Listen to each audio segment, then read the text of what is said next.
नमस्कार दोस्तों, मेरा नाम सुभा शर्मा है और मैं आदित्य प्रकाश जालान टीचर्स ट्रेनिंग कॉलेज में सहायक प्राध्यापिका हूँ। मैं आज आप लोगों के समक्ष इसलिए प्रस्तुत हुई हूँ क्योंकि मैं आप लोगों को EPC2 सब्जेक्ट की जानकारी देने आई हूँ और मैं चाहती हूँ कि EPC2 सब्जेक्ट को आप सिर्फ पढ़े ही नहीं, आप इसे समझें भी, क्योंकि ये जितना आप समझ पाएंगे आपकी लाइफ के लिए, आपके कैरियर के लिए जब आप टीचर बन जाओगे तो उतना ही ज़रूरी होगा। तब EPC2, आप ये नाम सुनकर ही आपको लग रहा होगा EPC मतलब इसका कोई फुल फॉर्म होगा, तो मैं आपको बताना चाहती हूँ कि EPC का फुल फॉर्म है। EPC का फुल फॉर्म है इनहेंसिंग प्रोफेशनल कैपेसिटीज़। एक बार फिर से बोलूँ मैं, इनहेंसिंग प्रोफेशनल कैपेसिटीज़। ये मैंने 2 बार इसलिए बोला कि कई स्टूडेंट इसके फुल फॉर्म को जानते तो हैं लेकिन वो बोल नहीं पाते हैं, वो काफ़ी गलत करते हैं। जैसे इनहेंसिंग की जगह बोलते हैं इनहेंस, कैपेसिटीज़ की जगह बोलते हैं कैपेसिटी। इसलिए आपको ये प्रॉपर वे में सही तरीके से पता होना चाहिए आप जिस सब्जेक्ट को पढ़ रहे हैं उसका फुल फॉर्म रियल में है क्या। उसका एक बार और मैं आपको लास्टली बता दूँ और आप चाहें तो इसे नोट डाउन भी कर लें, इनहेंसिंग प्रोफेशनल कैपेसिटीज़, क्योंकि ये क्वेश्चन बहुत ही कॉमन है और आपके वाइवा में ये क्वेश्चन पूछा जाता है। अब आते हैं EPC2 के बारे में कि वो है क्या। EPC2 है drama art in education. Drama और आर्ट के नाम से ही आपको लग रहा होगा नाटक और कला।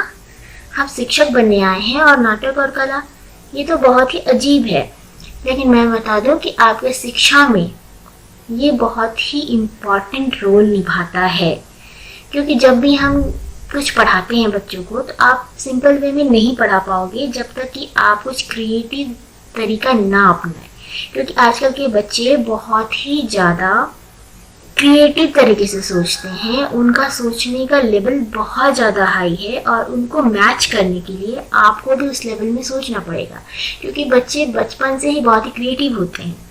ऐसा नहीं है कि आजकल के बच्चे होते हैं, हम लोग भी थे, लेकिन क्या है कि बड़े होते होते इतना व्यवहारिक हो गए कि हमने ये सारी चीज़ों को छोड़ दिया। हमें लगता ही नहीं है कि ये इम्पोर्टेंट है हमारे लिए, और ये उन लोगों के लिए छोड़ दिया जो कि आर्टिस्ट बनना चाहते हैं या पेंटिंग करना चाहते हैं। हमने कभी ध्यान ही नहीं दिया कि ये हमारे लिए भी है, हमारे लिए भी है। हम जब कोई प्रोफेशन में जाएंगे तो आजकल क्रिएटिविटी मांगते हैं, तो ये हमारे लिए भी है। अब मैं आपको बताना चाहती हूँ कि EPC2 drama art in education में पढ़ना क्या है। आपके मन में ये क्वेश्चन आ रहा होगा कि मैम इतना बोल रही हैं, मैंने देखा भी है, मैंने सिलेबस भी देखा है, मैंने बुक्स भी देखे हैं, लेकिन ये समझ नहीं आया कि पढ़ेंगे आखिर क्यों। तो मैं आज आपके सामने ये क्लियर करूँगी कि हम क्यों पढ़ेंगे, BEd कोर्स में हमें ये क्यों पढ़ना है। तो आज स्टार्ट करते हैं आर्ट से। आज हमारा मेन क्वेश्चन है कि कला क्या है। सबसे पहले हम कला पे आएंगे, क्योंकि जब हम विषय के बारे में ही नहीं जानेंगे तो हम ये कैसे जानेंगे कि वो हमारे लिए यूजफुल कैसे होगा। इसलिए हम सबसे पहले जानेंगे कि कला क्या है, व्हाट इज आर्ट। तो कला क्या है, आप सोच के देखो कला क्या है।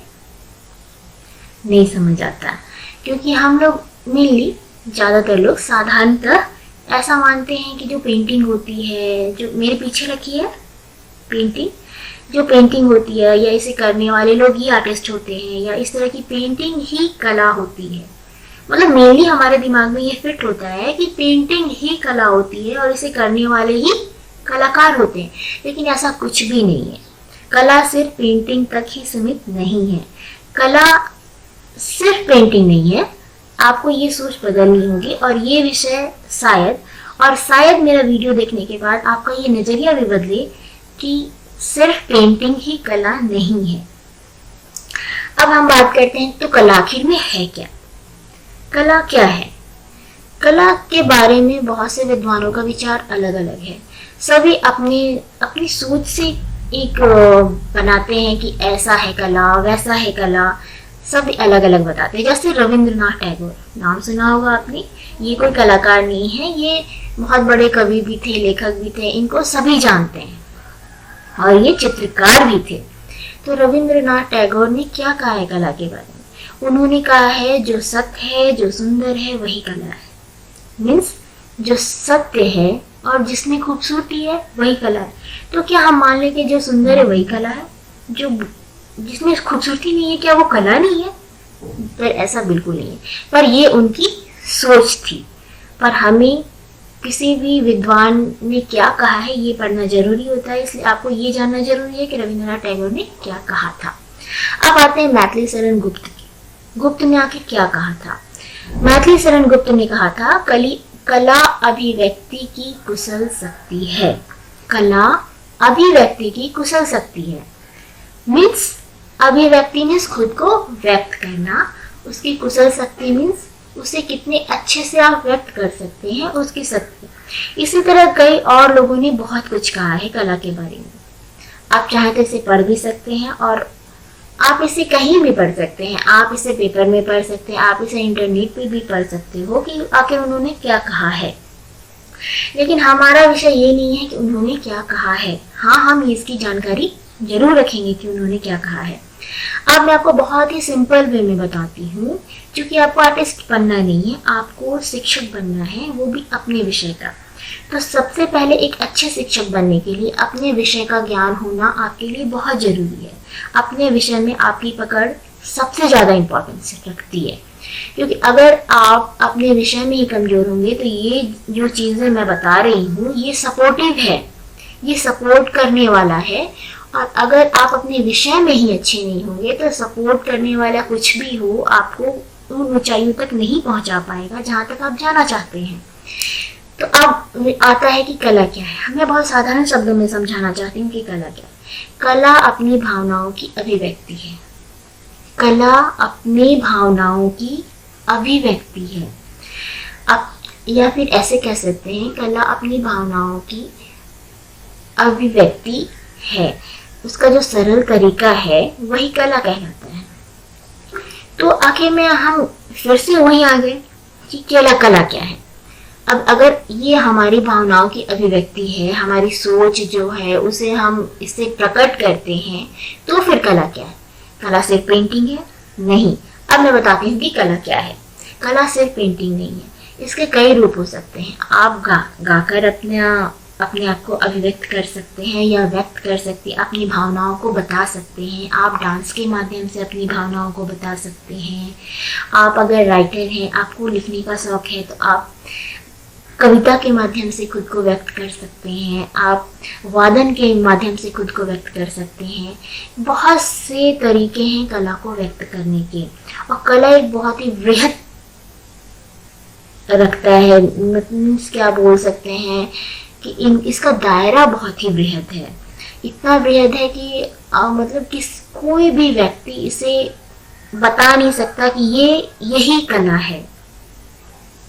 तो कला क्या है, आपको ये चीज़ें जब आप खुद करने लगोगे तब होगा। अब मैं आपको बताती हूँ कि आप कलाकार हैं। अगर मेरा क्वेश्चन होगा आपके साथ में कि क्या आप कलाकार हैं, आप सोच रहे होंगे बहुत ही अजीब मैडम है, ये कैसा क्वेश्चन पूछ रही है मेरे से, क्या मैं कलाकार हूँ? बिल्कुल भी नहीं, मैं तो टीचर बनने आया हूँ, मुझे तो बीएड करना है। लेकिन ऐसा नहीं है, आप कलाकार हैं। सोच के देखो कैसे आप कलाकार हैं। अब मैं बताती हूँ आप कलाकार कैसे हैं। आप अभी जहाँ ये वीडियो देख रहे हो, जहाँ पे बैठ के देख रहे हो, आप अपने चारों तरफ अपना, अगर आप किसी रूम में बैठे हो, बालकनी में बैठे हो, क्योंकि अभी लॉकडाउन चल रहा था, आप घर पे ही होगे, ये तो कंफर्म है। तो आप जब अपने चारों तरफ देखोगे तो आपको समझ में आएगा कि कैसे आप कला से घिरे हुए हैं। आपका सब कुछ जो भी आपके इर्द गिर्द है वो सब कुछ कला है। अगर आप कहीं बैठे हैं, मान लीजिए, मैं मानती हूँ, अगर मान लेती हूँ कि आप सोफा पे बैठे हैं, तो वहाँ पे कुशन होगा। अब आप कुशन को देखें, कुशन की तरफ देख के आपको क्या लगता है? प्रिंटेड, उसमें प्रिंटेड कवर डाले हुए होंगे। प्रिंटेड कवर क्या, कवर तो कैसा भी हो सकता है, लेकिन आपने जो पसंद करके कवर लाया, आपका जो कलर आपको पसंद आया, आपने वही कलर का कुशन कवर डाला होगा। ऐसा तो नहीं है कि पूरे वर्ल्ड में वही कुशन कवर मिलता है, ऐसा नहीं है, पर वो आपकी पसंद थी। ठीक है। अब आप अपना कर्टन्स को देखिए, पर्दों का कलर देखो थोड़ा, उनमें कैसा पैटर्न है, पक्का बाटे के पैटर्न होगा। आपका पसंद का पैटर्न हो सकता है, आपकी मम्मी के पसंद का पैटर्न हो सकता है, आपके घर में किसी और फैमिली के पसंद का पैटर्न हो सकता है, लेकिन उसमें कुछ पैटर्न है। अब आप अपनी दीवारों को देखो, दीवारों पे जो कलर है, जब घर हमारा बनता है हम उसमें कलर करवाते हैं तो फिर वो कलर हम चूज करके डालते हैं कि नहीं नहीं मुझे मेरे रूम में ऐसा ही कलर चाहिए, हमें वो कलर चाहिए। क्यों चाहिए वही कलर? ध्यान दिया कभी? क्यों चाहिए? हमें वही कलर क्यों पसंद है? व्हाइट भी हो सकता है, सिंपल कोई भी कलर डाल दो, कोई लेना देना नहीं, लेकिन हमें लेना देना है। इसका सीधा मतलब है कि कहीं ना कहीं हम वो सेंस रखते हैं जिसे कहते हैं एस्थेटिक सेंस। ये कला के अंदर जो पहचानने का सेंस होता है, मीन्स आप कला को जिस तरीके से समझते हो, जैसे पहचानते हो, जैसे आपकी पसंद है, वो सारी चीज़ें एस्थेटिक सेंस कहलाती हैं।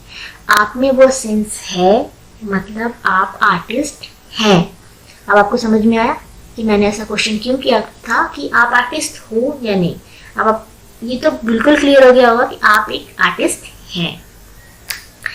तब आप एक आर्टिस्ट हैं, आज से थोड़ा सा बदलो, अपना सोच थोड़ा बदलिए। आप ये देखना स्टार्ट करो कि आप आर्टिस्ट हैं।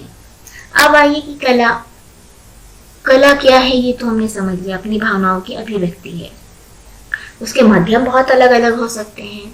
अब हम ये देखेंगे कि माध्यम क्या क्या हो सकते हैं। मैंने आपके लिए कुछ स्लाइड बना के रखे हैं कि मैं आपको दिखाऊंगी कि कला के आखिर माध्यम क्या क्या हो सकते हैं। तो कला जितना हम जानते हैं अगर, तो आप ये देखिए, इसमें आप देख रहे होंगे चित्रकला, मूर्तिकला, वास्तुकला, काव्य कला और संगीत कला। अगर आप हिंदी में नहीं समझ में आ रहा है तो चित्रकला मीन्स पेंटिंग, मूर्तिकला मीन्स स्कल्पचर, वास्तुकला मीन्स आर्किटेक्चर, काव्य कला पोइट्री, संगीत कला आप, हाँ यहाँ कंफ्यूज बिल्कुल मत होइएगा कि संगीत कला में सिर्फ संगीत आता है। संगीत कला में म्यूजिक, डांस और सिंगिंग, ये तीनों का सम्मिश्रण है संगीत कला। तब हम ये चीज, जब ये चार्ट देख लें, आप चाहें तो इसे आप नोट डाउन भी कर सकते हैं कि ये सारी चीजें ही कला है। मतलब कला बहुत बृहद है, मैंने पहले भी बताया है, लेकिन ये इतने के अंदर में ही घूमता है। अब देखना है कि किस चीज को क्या कहते हैं। तो सबसे पहले आइए चित्रकला पे। तो चित्रकला क्या है?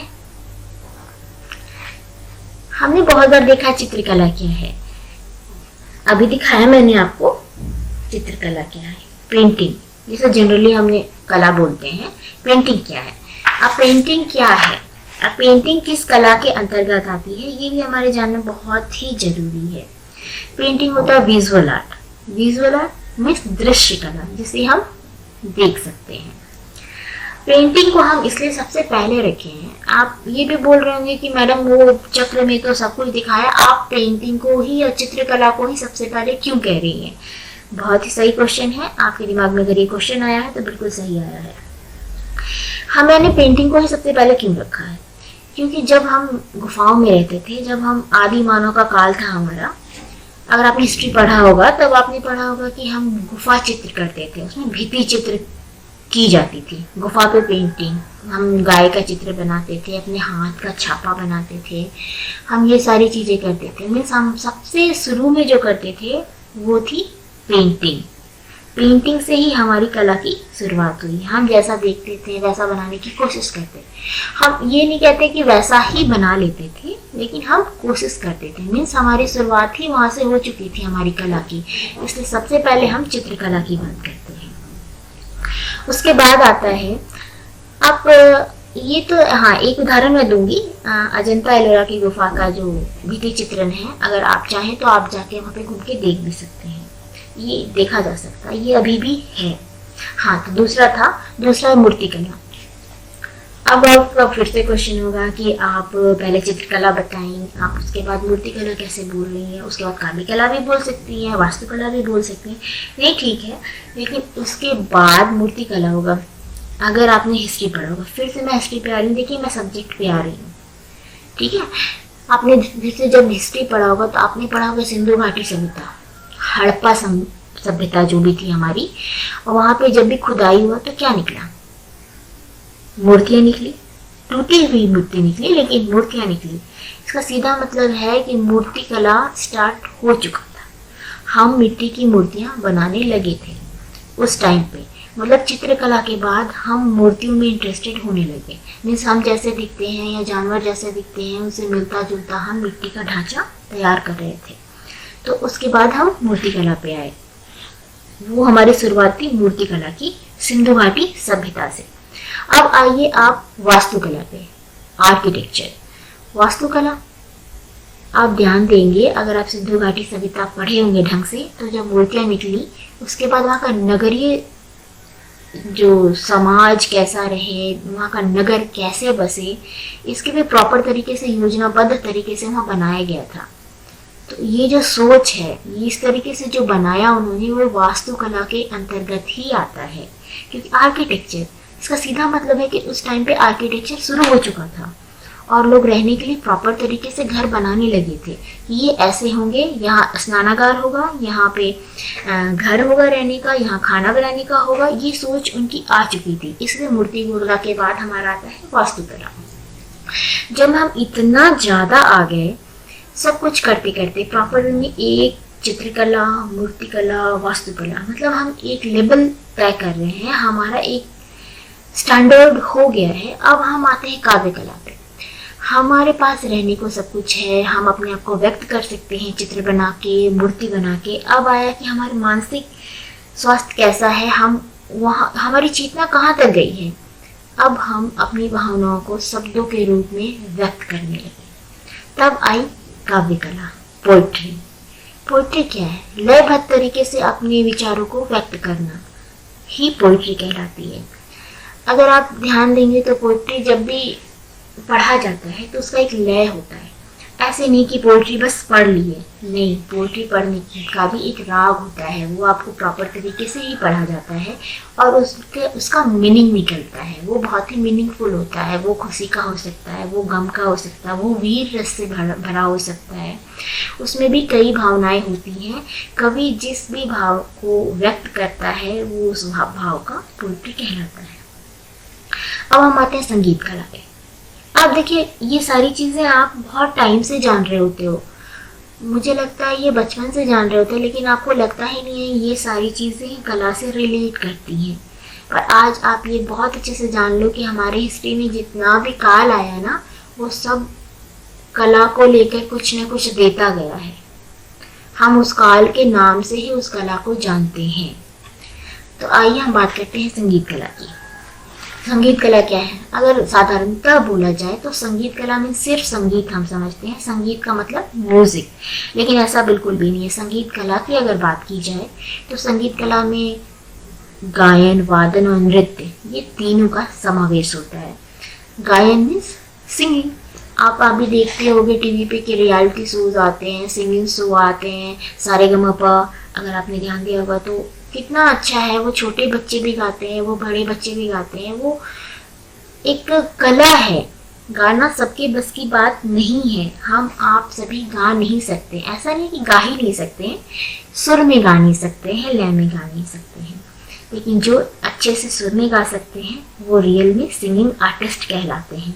अब आइए डांस इंडिया डांस देख लो, बुगी बुगी ये आता था पहले के टाइम में, और भी कई DID वगैरह जो डांस शोज हैं, उसमें देखिए कि कितने ज़बरदस्त तरीके से डांस होता है। एक लेवल है उनका।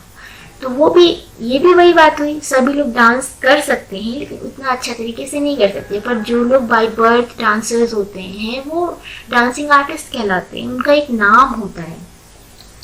अब आइए म्यूजिक में। अब तो समझना है म्यूजिक में क्या होगा। म्यूजिक में होगा वादन, सितार वादन। अभी वो एक शास्त्रीय संगीत हो गया है। आज के टाइम के युवा, आप तो युवा ही हो, आज के टाइम पे युवा गिटार वगैरह के बारे में बहुत ज़्यादा जानकारी रखते हैं कि गिटार कैसे बजाते हैं। तो ये जितने भी वाद्य यंत्र हैं उनको बजाने वाले म्यूजिशियन कहलाते हैं। तो ये भी एक कला है, कला के अंतर्गत ही आता है। तो हमने देख लिया, हमने देखा कि कैसे कला का डिफरेंट डिफरेंट तरीका होता है, कला किस तरीके से बढ़ती है। कम से कम आज के बाद आपका ये सोच तो नहीं रहेगा ना कि सिर्फ पेंटिंग ही कला है। आज के बाद ये देख के आप समझ जाओगे कि नहीं नहीं, डांसिंग भी कला है, सिंगिंग भी कला है, पोएट्री भी कला है। शायद इसके बाद पोएट्री को आप, इसके पहले आप नहीं समझ पाते होंगे कि ये कला है, लेकिन ये भी एक कला है। आइए अब हम बात करते हैं कि कौन सा कला कैसे है। आप कला का वर्गीकरण करते हैं, क्लासिफिकेशन ऑफ आर्ट्स।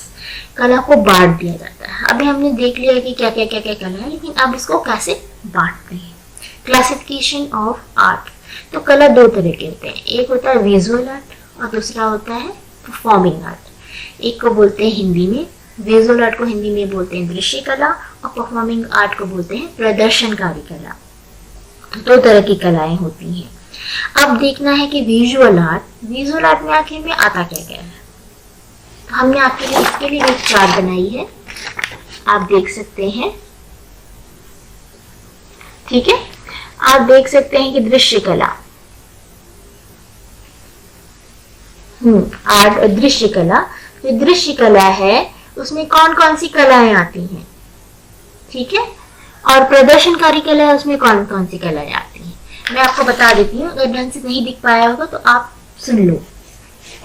दृश्य कला, इसका सीधा मतलब दृश्य के नाम से आपको समझ में आ रहा होगा कि देखने वाली कला, ऐसी कला जिसे हम देख सकते हैं, विजुअल कर सकते हैं। ऐसी कला कौन सी हो सकती है?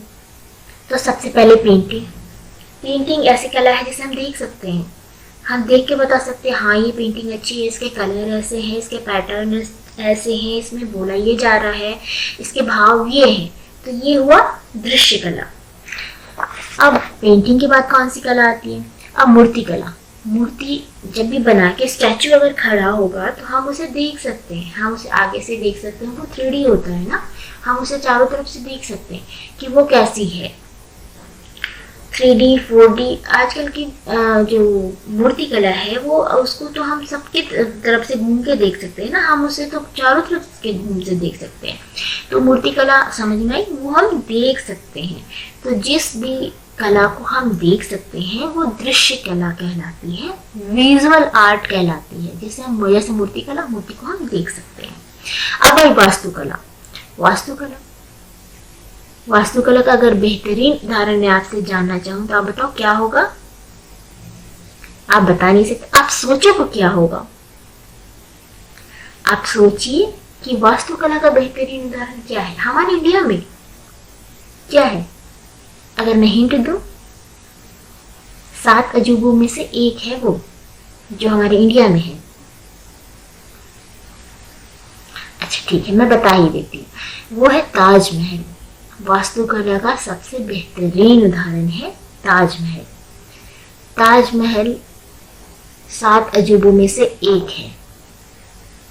और अगर आप और भी वास्तुकला का उदाहरण देखना चाहेंगे इंडिया में तो दक्षिण चले जाइए, जहाँ पे आप देखिएगा गोल गुंबद, चार मीनार, दिल्ली का कुतुब मीनार, ये सब वास्तुकला में ही आते हैं। और ये सब दृश्य कला है क्योंकि ये सारी कलाओं को हम देख सकते हैं। अब आप बोलेंगे कि सब देख सकते हैं, कैसे देख सकते हैं? देखिए, आप इसके पहले भी आप कहीं घूमने गए होंगे या आगरा ही गए होंगे ताजमहल देखने, कभी आप लोगों ने इतना सोचा नहीं कि हम कैसे इसको घूम के देखें, ये कला से रिलेट करता है, ऐसा कोई दिमाग में था नहीं। आप बस वहाँ गए, अपना सेल्फी लिए और आ गए।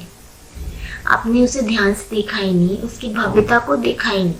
आप वहाँ जाके देखते तब आपको समझ में आता है, जब आप ताजमहल के नीचे खड़े होते हो तब समझ में आती है उसकी भव्यता क्या है, आखिर वो 7 अजूबों में क्यों गिना गया है।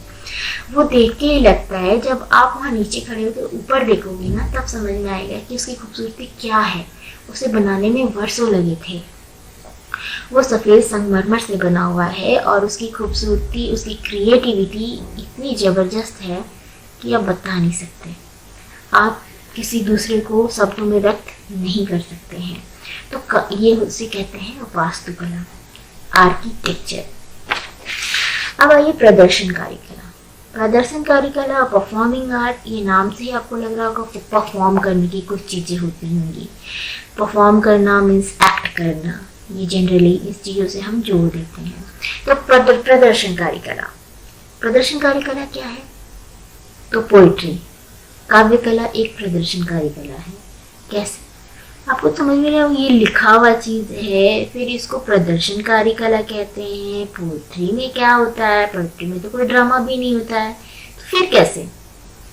पोएट्री एक प्रदर्शनकारी कला है, क्योंकि पोएट्री को साधारणतः ऐसे ही बोल नहीं दिया जाता। जैसे मैंने इसके पहले बताया था कि ऐसे बोला नहीं जाता है, उसे बहुत ही लयबद्ध तरीके से गाया जाता है, उसे गाते हैं हम।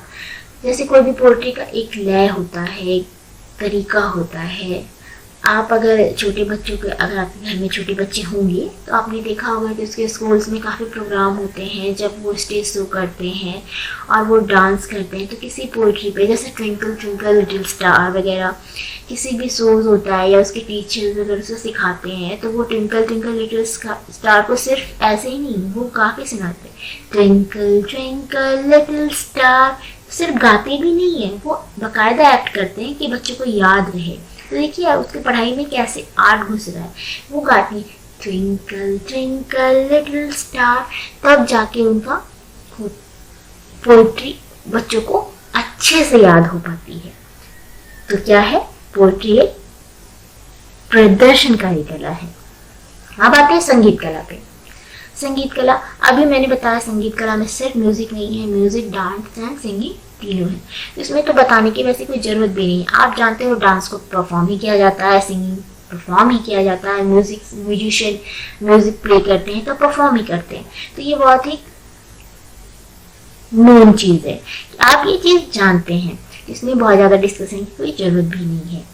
आप देखिए मैंने इतनी देर में इतनी चीज़ें आपको बताई हैं, और ये सारी चीज़ें मैं गारंटी के साथ कहती हूँ कि आप जानते होंगे, आप पहले से जानते होंगे। आपने कभी ध्यान ही नहीं दिया कि ये सारी चीज़ें आर्ट हैं, और आपके इर्द गिर्द इतनी फैली हुई है कि आपको लगा ही नहीं था, कि पता ही नहीं था दरअसल कि ये आर्ट है, जो कि अब पता है, और अब आप थोड़ा सा अपना पॉइंट ऑफ व्यू शायद चेंज कर पाए।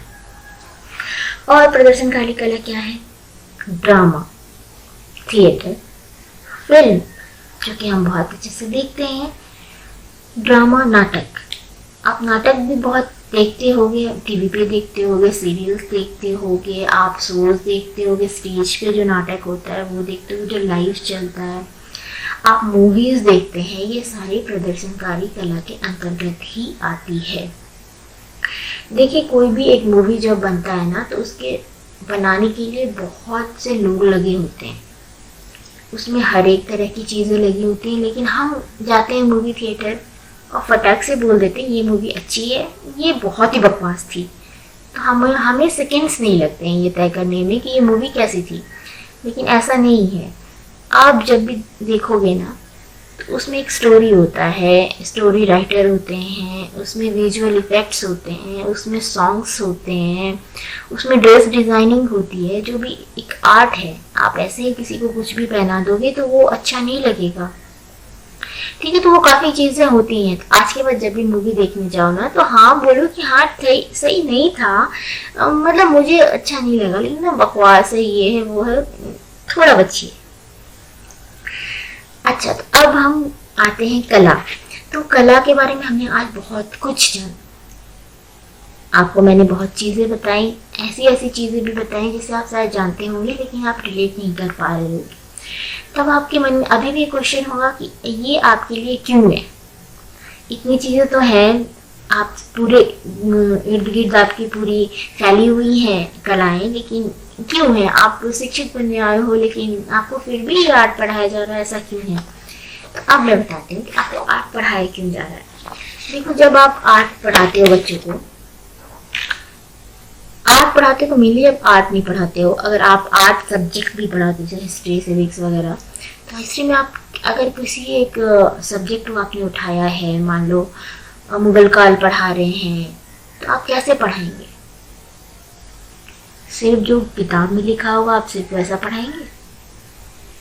आपको कुछ चित्र तो दिखाने ही होंगे कि ये चीज़ ऐसी थी, मुगल काल में ऐसा था, इमारतें ऐसी थी, वहाँ के जो मुगल शासक थे वो ऐसे दिखते थे, उनका पहनावा ऐसा था। तो वो आप कैसे बताएंगे? सिर्फ बता के बताएंगे तो बच्चे नहीं समझ पाएंगे। बच्चे क्या, कोई भी नहीं समझ पाएगा, और ना ही उन्हें इंटरेस्ट आएगा। आपको कुछ दिखाना पड़ता है। आपने ध्यान दिया होगा आपके बुक में, अगर आप 9th-10th किसी भी क्लास का बुक पढ़ा रहे हो, हिस्ट्री पढ़ा रहे हो, तो उसकी किताब में पिक्चर्स दिए रहते हैं, उस काल के पिक्चर दिए रहते हैं, मुगल काल के शासक का पिक्चर दिया रहता है, वहाँ जिस तरीके से रहा जाता था या जो यूज़ किया जाता था लड़ाई झगड़े में, जो औजार, उनका चित्र दिया रहता है। आखिर वो चित्र क्यों दिया रहता है? वो सिर्फ लिख के भी तो छोड़ दिया जा सकता है, ये लिखा हुआ है आप बता दो, लोग समझ जाएंगे, लेकिन नहीं, वो दिखाते हैं क्योंकि हम देख के ज़्यादा समझते हैं, क्योंकि देखने पे हमारे आँख और कान दोनों चल रहे होते हैं। कान हम अपने शिक्षक की बातें सुन रहे होते हैं और आँख उससे देख के रिलेट करता है, तो हमें वो चीज़ें ज़्यादा याद रहती हैं और हमें देखना ज़्यादा पसंद है, हमें वो याद हो जाता है, हम उसे इंटरेस्ट के साथ देखते हैं। तो वो चित्र दिया रहता है, तो ऑलरेडी आर्ट आपके सब्जेक्ट में घुसा हुआ है, अभी से नहीं, पहले से। लेकिन अब शिक्षकों को भी इसकी शिक्षा इसलिए दी जा रही है कि आप भी चार्ट या मॉडल, आपने पढ़ा होगा बीएड के फर्स्ट ईयर में ही आपको बताया जाता है कि आप जब कक्षा में जाएं तो कैसे पढ़ाएं, चार्ट और मॉडल के माध्यम से पढ़ाएं। तो चार्ट और मॉडल कैसे बनेगा जब आपको खुद ही नहीं पता है कि कैसे बनता है, या ये आर्ट है वगैरह है, तो कैसे बनेगा? बनाने के लिए चाहिए आपको भी कुछ आना चाहिए। तो ये चीज़ें इसी में आप सीखेंगे। अब मान लो आप भूगोल पढ़ा रहे हो, तो भूगोल में भी आप बताओगे कि गोल है, मैप है वगैरह चीज़ें कैसे बताएंगे? आपको कुछ बनाना आना चाहिए, ड्रॉ करना आना चाहिए। अब आइए कि सब्जेक्ट जैसे लैंग्वेज है, हिंदी है, इंग्लिश है, तो आप बोलिए कि मैडम ठीक है, हिस्ट्री में, ज्योग्राफी में, भूगोल में, ये चीज़ों में चलो आर्ट चलता है, समझ में आया। अब हिंदी में, इंग्लिश में और मैथ में कैसे घुसेगा आर्ट? ये तो बड़ा अजीब है, लेकिन ऐसा नहीं है।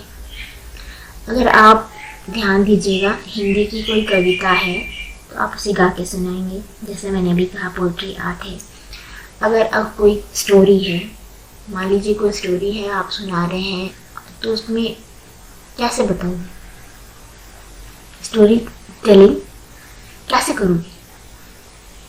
आपको बहुत ही भावपूर्ण तरीके से उस स्टोरी को बताना पड़ेगा। तो जब स्टोरी बताने की जो अंदर से जो लय आएगी ना, स्टोरी में भी आप, स्टोरी टेलिंग भी एक कला होती है। सभी लोग अच्छा स्टोरी नहीं बता पाते, लोग उससे जुड़ नहीं पाते। कुछ लोग ऐसा बोलते हैं कि सुनने का मन ही नहीं करता, पर कुछ लोग ऐसा बोलते हैं कि लगता है कि हाँ सुनिए, समझें, हमें खींचती है वो चीज़ें। तो आपको आनी चाहिए, आप जाके ऐसे ही बोल के नहीं आ पाओगे। अब उससे रिलेटेड कुछ चीज़ें कि हाँ एक बच्चा था, पेड़ पे फल लगे थे, तो उसका पिक्चर भी होता है। बुक में देखोगे तो ऑलरेडी पिक्चर्स होते हैं, कम से कम इतने बड़े बड़े पिक्चर्स होते हैं, तो वो चीज़ें आपकी रहती हैं। अब आप ये बोलिए कि मैथ में कैसे हम इसका उपयोग करेंगे। मैथ में अगर छोटे बच्चे हैं तो उसको, उनको 1-2 अगर कह रहे हैं कि 1 है तो 1, अगर 1 है तो सेव 1 बनेगा, 2 है तो 2 बना के दिखाएंगे। अब बोलो इसको गिनो, वो गिन सकता है। छोटा बच्चा है, मैथ में हम कई चीज़ें उसे बता सकते हैं कि ये ऐसा है, अगर डस्टर है तो ये 2 डस्टर हैं, तो अगर ऐसा बना के बताएं, लिखना नहीं है, सिर्फ बना के बोर्ड पे बताएंगे, तो वो उसे गिन के बताएगा कि वो कितना है। तो ये चीज़ें आप पे लगी रहती हैं और वो आपको क्लास को इंटरेस्टिंग भी बनाना है। कल आपको सिखाता है कि कैसे अपनी क्लास को इंटरेस्टिंग बनाए। बीच बीच में आप देखिए, कला क्या है ना कि मेनली वो आपको आपसे जोड़ता है। अगर आप खुद से जुड़ गए ना तो दूसरे से जुड़ना आपके लिए इजी हो जाएगा। आप खुद को समझने लगे ना तो दूसरे को आप बहुत ईजिली समझ पाओगे।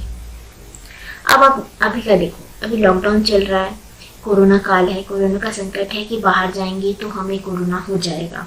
लोगों के टच में नहीं आइए, हमेशा हाथ धोइए, मास्क पहन के रहिए। आपको अगर ये लक्षण दिखते हैं तो आप डॉक्टर से मिलिए। ऐसा हो रहा है तो अब क्या इसमें सारी चीज़ें पूरा प्रॉपर वे में कोई अभिनेता या अभिनेत्री आके एक्ट करके बता रहे हैं कि ऐसे करो, ऐसे करो, ऐसे करो? नहीं, यहाँ पे सांकेतिक चल रहा है। बाकायदा ड्रॉ किया हुआ पिक्चर्स आपके न्यूज़पेपर्स में आते हैं, आप अगर टीवी देखो तो उस पे आते हैं कि कोविड-19 से ऐसे बच्चे, मास्क पहने हुए एक आदमी का ड्रॉ किया हुआ पिक्चर होता है। अगर मैं आपको दिखाती हूँ कुछ, अब देखिए ऐसा दिखाता है। ये सांकेतिक चीजें यूज कर रहे हैं। क्या हम लोग अभी भी पुराने जमाने में रहते हैं? नहीं ना। लेकिन हम देखिए कैसे सांकेतिक चीजें यूज कर रहे हैं कि कोविड-19 अगर किसी एक को होगा तो वो 3 को फैलाएगा, और ये 3 फिर 3 को देंगे, तो मतलब 1 से 3 और 3 से 9 लोग फैलेगा। इस तरह के बहुत सांकेतिक है। इसमें कोई भाषा की यूज है नहीं, इसमें किसी भी तरह की कोई भी भाषा का यूज नहीं किया गया, ना ही इंग्लिश, हिंदी, किसी भी तरह। लेकिन ये एक सिर्फ देख के ही लोग समझ जाएंगे कि ये क्या है और कैसे फैल रहा है। तो बताओ इसमें आर्ट यूज हुआ कि नहीं? बताओ, कोविड-19 का आर्ट से कोई लेना देना है? नहीं है, लेकिन उसमें यूज हो रहा है। क्या हमारे प्रधानमंत्री जी आर्टिस्ट हैं? वो बोलते हैं ऐसा यूज करो? नहीं, लेकिन ऐसा यूज किया जा रहा है। देखो ये बहुत ही साधारण है, इसमें कोई लैंग्वेज नहीं चाहिए। इससे पढ़ा लिखा व्यक्ति भी समझेगा, इससे अनपढ़ लोग भी समझेंगे, मजदूर वर्ग भी समझेगा, बच्चे भी समझेंगे कि ये क्या बोल रहे हैं। तो कला की कोई भाषा नहीं होती। कला किसी भी भाषा में बंद के रहने वाली नहीं है। ऐसा नहीं है कि इसकी एक भाषा है। कला को लोग ऐसे ही समझ जाते हैं। कला की अपनी भाषा होती है। आप समझ लेते हैं कि हाँ ये चीज़ ऐसी है, और ऐसा भी नहीं है कि किसी एक चीज़ को देख के हर व्यक्ति सेम समझे। वो जैसा सोच रखता है उसके बारे में वो वैसा ही सोचता है। तो देखिए अब मैं बताती हूँ आपको। आज देखिए आपको काफ़ी थ्योरी चीज़ें बताई हैं मैंने कि कला क्या है, ये क्या है, वो क्या है। लेकिन अब मैं बताऊँगी आपको कि कला आप यूज़ कैसे करो। अपने क्लास में जब आप पढ़ा रहे होंगे तो आप कला को यूज़ कैसे करेंगे, यही इम्पोर्टेंट है। मेनली अगर कहा जाए तो आपकी पढ़ाई में यही इम्पोर्टेंट है कि कला कैसे यूज किया जाएगा, या शिक्षा में है तो क्यों है, मैं इसे यूज कैसे करूँ। आपने ये समझ लिया कि टेक्स्ट बुक में होते हैं, पिक्चर्स होते हैं जिसका हम इस्तेमाल कर सकते हैं और करते भी हैं, लेकिन आप ये नहीं जानते हैं कि इसको यूज कैसे करें। अब मैं बताती हूँ कि इसको यूज कैसे किया जा सकता है। आज मैं बताऊंगी आपकी कैलीग्राफी। कैलीग्राफी का यूज बहुत है। आप इसका यूज ऐसे भी देखा होगा, जनरली आपने देखा होगा, लेकिन मैं आपको बताती हूँ कि इसका यूज कैसे करोगे आप क्लासरूम के अंदर। अब आप ये तो बताओ कि कैलीग्राफी होती क्या? कैलीग्राफी जब आप क्लास में पढ़ा रहे हो और जैसे कोई सेमिनार हो, किसी विषय के बारे में आप चर्चा करना चाहते हैं अपने बच्चों के साथ में, या किसी विशेष चीज़ को बताना है, तो आप क्लास में जब बोर्ड पे लिखते हैं तो बोर्ड पे उस चीज़ को, उस वर्ड को या उस सेंटेंस को हाईलाइट किया जाता है। आप ऐसे ही नहीं लिखिएगा, उसे बहुत ही हाईलाइट करके लिखेंगे, थोड़ा डिफरेंट वे में, सिंपल वे में नहीं जैसे हम सभी चीज़ें लिखते हैं, बिल्कुल वैसे नहीं लिखेंगे। तो हम कैसे लिखेंगे? वो जो डिफरेंट तरीके से लिखना है ना, वही कैलीग्राफी कहलाता है। अब मैं बताती हूँ, मैं अपना नाम ले लेती हूँ। मेरा नाम शुभा है। तो देखिए यहाँ बहुत सिंपल तरीके से शुभा लिखा हुआ है, सिंपल बिल्कुल, कोई डिज़ाइन नहीं, कुछ भी नहीं। लेकिन अब हम इसे कैलीग्राफी के तरीके से यूज़ करके हम इसमें थोड़ा डिज़ाइन और थोड़ा क्रिएटिविटी डालेंगे। कैलीग्राफी लिखावट होता है, वो चाहे हिंदी में हो, इंग्लिश में हो, आपको लिखना आना चाहिए डिफरेंट वे में। किसी एक चीज़ को डिफरेंटली लिखना ही कैलीग्राफी कहलाती है। उसमें थोड़ा सा आर्टिस्टिक टच भी चाहिए। तो देखिए मैं आपके सामने से लिखूंगी। अभी मैं आपको लिख के दिखाती हूँ, फिर आप भी ऐसा क्या करना है, इस वीडियो को देखने के बाद आप भी ऐसा ट्राई कर सकते हैं अपने घर पे अपने अपने नाम को लेकर। देखिए क्या होता है ना कि बहुत चीज़ें आती होती हैं हमें, लेकिन मुझे भी बहुत चीज़ें आती हैं, लेकिन मैं आपको बहुत थोड़ा थोड़ा बताना चाहूँगी। मुझे लगता है ना कि थोड़ा थोड़ा करके ये चीज़ अगर सीखा जाए तो वो सही होता है। देखिए ये शुभा है, देखो अब यहाँ पे हम डिज़ाइन लगाते हैं। अगर हम इसे मोटा करते हैं, ठीक है, इसे भी मोटा कर दो। कोई भी तरीका है, आप कुछ भी कर सकते हैं, ठीक है। देखिए ये चीजें बदलेंगी, चीजें बदल जाएंगी।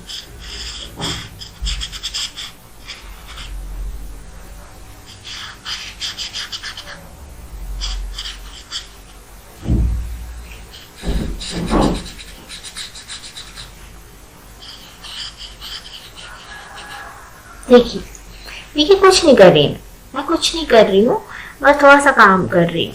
आप चाहे तो इसमें कुछ भी कर सकते हैं, थोड़ा क्रिएटिव कर सकते हैं। मेहंदी स्टाइल अगर आपको आता है तो आप मेहंदी स्टाइल डाल सकते हैं, आप कुछ भी डाल सकते हैं।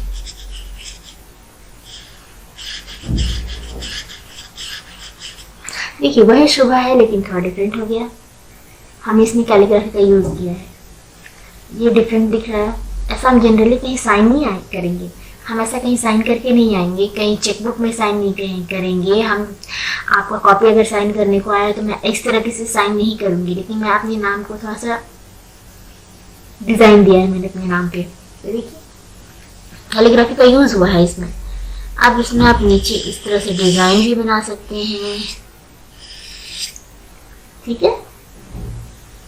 आप डिज़ाइन बना लो, आप कुछ भी कर लो, आपका मन है तो इधर भी पता होना चाहिए, आपकी इच्छा।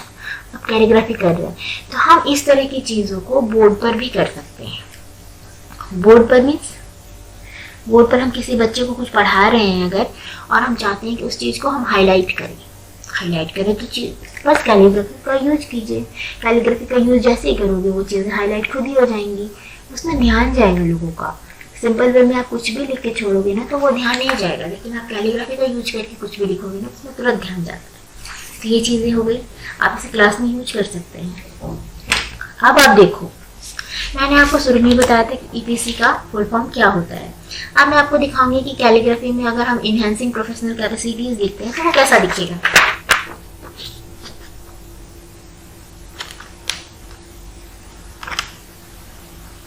देखिए ये कैलीग्राफी यूज किया मैंने, कुछ नहीं, बस इनहेंसिंग प्रोफेशनल कैपेसिटी, स्पेलिंग वही है, सब कुछ वही है, बस हम लिखने का थोड़ा सा तरीका चेंज कर दिया है और उसमें कलर्स डाल दिए हैं। तो क्या है, कैलीग्राफी यूज होता है।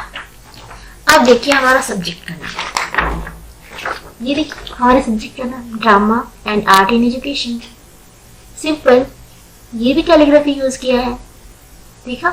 अगर इसे मैंने बस सिंपल वे में लिखा होता तो ध्यान नहीं जाता, लेकिन मैंने इतने डिफरेंटली लिखा है, कैलीग्राफी का यूज करके लिखा है, इसमें ध्यान जाएगा। लोग इसे देखना चाहेंगे, पढ़ना चाहेंगे, इस विषय को पढ़ना चाहेंगे, क्योंकि ये खुद ही इतना डिफरेंट लिखा है तो ये डिफरेंट है। आप इसे यूज कर सकते हैं अपने बच्चों को पढ़ाने में। आप किसी भी चीज़ को पढ़ा रहे हो तो उसका शुरुआत ही इतना इंटरेस्टिंग कीजिए कि बच्चे उसको पढ़ना चाहें। तो हम इतने डिफरेंट तरीके से लिखेंगे कि वो देख के लगेगा वाह ये इतना अच्छा लिखा है, मीन्स इसके अंदर भी बहुत चीज़ें अच्छी होंगी। देखिए हम ऐसा दिखा रहे हैं कि होंगी, हम बच्चों को बांध रहे हैं कि आप मेरे साथ अटैच हो, मैं आपको इस तरह से पढ़ाऊंगा, ठीक है।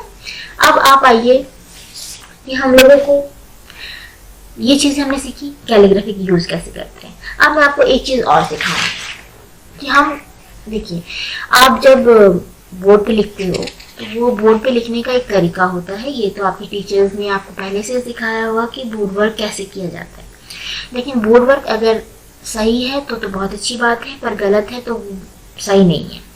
अब आप जैसे कोई प्रोग्राम करवा रहे हो, बच्चों के साथ कुछ इन्वॉल्व हैं और आप चाहते हैं कुछ मीटिंग हो या सेमिनार्स हो या बच्चों के साथ कुछ वार्ता है या कुछ क्लास वर्क है वगैरह का कराना है, तो हम कैसे बोर्ड को तैयार करेंगे। बोर्ड को तैयार करना है मीन्स हम काफ़ी बच्चों को बोलते हैं कि बोर्ड पे जाके ये बना देना, अल्पना बना देना, रंगोली का कुछ डिजाइन बना देना, मेहंदी का कुछ डिजाइन बना देना। इस तरह से सिंपल वे में हम बात कर लेते हैं बच्चों से और वो जाके कुछ बना भी देते हैं तो आपको ठीक लगता है। लेकिन नहीं, आप शिक्षक हैं, आपको पता होना चाहिए कि वो डिज़ाइन कैसे होने चाहिए ताकि आप बच्चों को बता पाएँ और बच्चे भी वो चीज़ें सही तरीके से सीखे। अब देखिए मैं आपको बताती हूँ, जैसे ये हमारा बोर्ड है, ठीक है। अब हम इसमें कुछ भी करना है हमें, तो हम उससे तो यहाँ लिखेंगे कैलीग्राफी, ठीक है, पर हम उसे डेकोरेट करना है तो वो तो हमेशा साइड जाए। तो देखो ये बहुत गलत तरीका है। कई लोगों को मैंने देखा है कि वो अपने बोर्ड को कैसे डेकोरेट करते हैं। वो डेकोरेट करते हैं ऐसे चारों तरफ, ऐसा, ठीक है, ऐसे चारों तरफ। ये बहुत गलत तरीका है। कभी भी बोर्ड को पूरी तरीके से बांधना नहीं चाहिए। अगर हम कुछ काम प्रोग्राम कर रहे हैं या कुछ भी कर रहे हैं तो इस तरह से बोर्ड को बांध के हर तरफ डिजाइन, हर तरफ डिजाइन।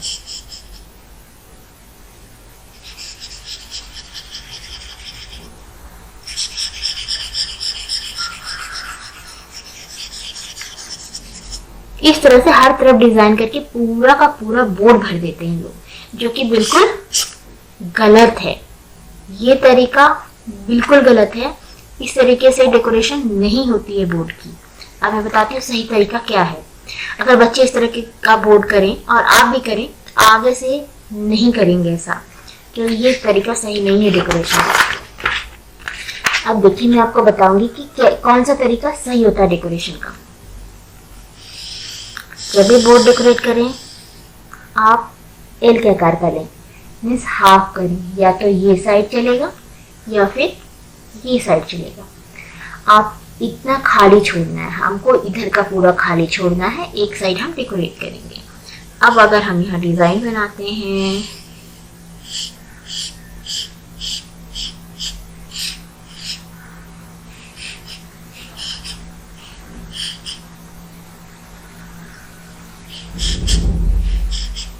इस तरह से अगर मैंने डिजाइन बनाया है बोर्ड पे और फिर इधर भी थोड़ा सा बना लिया,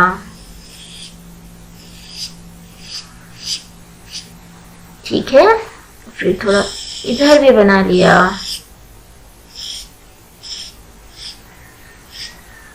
ये तरीका बिल्कुल सही है बोर्ड डेकोरेशन के लिए। क्योंकि देखो क्या होता है ना कि वो अगर इसके पहले वाला डेकोरेशन था तो उसमें हम चारों तरफ अगर भर देंगे तो फिर हमारा बचेगा नहीं। हम जिस मैटर पे काम करना चाहते हैं वो बहुत ही कंजस्टेड हो जाएगा। जबकि हमें हमेशा एक साइड छोड़ के काम करना चाहिए, क्योंकि ये खुला तरीका है, यहाँ खुला हुआ है, आपको जो लिखना है आप लिखें और आराम से पढ़ाएं। और ये हमारा डिजाइन हो गया। तो आपने देखा कि कैसे बोर्ड को हम तैयार करते हैं। तो बोर्ड तैयार करना, आप इसमें तो नहीं बोल सकते किसी आर्टिस्ट को आप बुलाएंगे, करना आपको ही पड़ेगा। तो आपको ये आएगा कैसे? जब तक आप खुद नहीं जानेंगे, आपको खुद कोई सही तरीका नहीं बताएगा, आप नहीं बता पाएंगे कि कैसे बनाओ। बच्चों ऐसा नहीं बनाते, ऐसे बनाते। तो ये जो जानकारी है ये आपको कैसे मिलेगी? आपको कोई सब्जेक्ट का टीचर बताएगा, तभी आपको ये जानकारी मिलेगी। मीन्स हम लोगों की जरूरत है। अब मैं आपको एक चीज़ और बताती हूँ कि कला इतना ज़रूरत क्यों रखता है। अगर हम जब छोटे थे, हम जब बच्चे थे, तो आप लोगों ने भी बहुत चीज़ें की होंगी, कलाकारी की होगी। आपके टीचर ने आपको काफ़ी कुछ बनाया होगा, शौकिया तौर पे आप भी बनाते होंगे। लेकिन ये बड़े होते होते हम सारी चीज़ें छोड़ देते हैं कि नहीं, ऐसा नहीं होगा मेरे से, या नहीं हो पाएगा। लेकिन ऐसा नहीं है। या कई लोग इस तरह से छोड़ देते हैं कि बनाते काफ़ी अच्छा है, लेकिन वो बोल होता है ये क्या बनाता है, ये तो हॉबी है, इससे अच्छा तो मेरे घर में बनाती है। इस तरह से नहीं सोचना चाहिए। अगर आपको कोई भाव आ रहे हैं, आपको व्यक्त करना है, तो आप कोई ना कोई माध्यम ढूंढें। आप ढूंढें। और आपको कलाकार नहीं बनना है तो कोई बात नहीं है, लेकिन कला से अपना रिलेशन रखें। ये आपको एक अच्छा व्यक्ति बनने में भी मदद करती है। और अगर आपको एक अच्छा शिक्षक बनना है तो एक अच्छा व्यक्ति बनना बहुत ज़रूरी है। क्योंकि ये जरूरी नहीं कि एक अच्छा व्यक्ति अच्छा शिक्षक बने। एक अच्छा शिक्षक को एक अच्छा व्यक्ति बनना ही पड़ता है और बनना ही चाहिए। ये उसका कर्तव्य होता है कि उसको एक अच्छा व्यक्ति बनना है। अब मैं आपसे क्वेश्चन करना चाहूँगी कि आपने इतना जो वीडियो देखा है, इससे क्या सीखा? सोच के बताएं। आप बता नहीं पाओगे क्योंकि ये वीडियो है, लेकिन कोई बात नहीं है, आप मत बताएं। लेकिन आप मन में ऐसा कुछ कह रहे हैं कि हाँ, थोड़ा सा नज़रिया मेरा बदला है। अब आपको एक स्टोरी सुनाती हूँ मैं। हाँ, एक स्टोरी टेलिंग भी कला है। स्टोरी कैसे बोलते हैं? सभी व्यक्ति अच्छा स्टोरी नहीं बोल पाता है क्योंकि उनको आता ही नहीं है, या वो इतने नीरस तरीके से बताते हैं कि लोग सुनना ही नहीं चाहते हैं कि वो क्या बोल रहे हैं। मैं आपको एक स्टोरी बताती हूँ, आप ध्यान से सुनना कि मैं किस तरीके से बोलती हूँ, वो अच्छा लगता है कि नहीं, ये साधारण स्टोरी है या क्या है। ये स्टोरी आपको कला के प्रति जागरूक करेगी, आपको बताएगी कि कला इतना ज़रूरी क्यों है। ठीक है? तो दो व्यक्ति थे, दोनों बहुत बीमार थे, दोनों हॉस्पिटल में भर्ती थे और दोनों का रूम भी एक ही था। जान पहचान भी पहले से काफ़ी थी। तब जब दोनों बीमार हुए और दोनों अगल बगल वाले बेड पर ही शिफ्ट थे, तो जो एक व्यक्ति था वो खिड़की के साइड वाला बेड उन्हें मिला था और दूसरे को थोड़ा दूर वाला बेड मिला था। तो जो खिड़की के साइड में जिसका बेड था वो बैठ सकता था, मतलब उसकी स्थिति इतनी अच्छी थी कि उसे नर्स से बिठा देती थी तो वो बैठता था।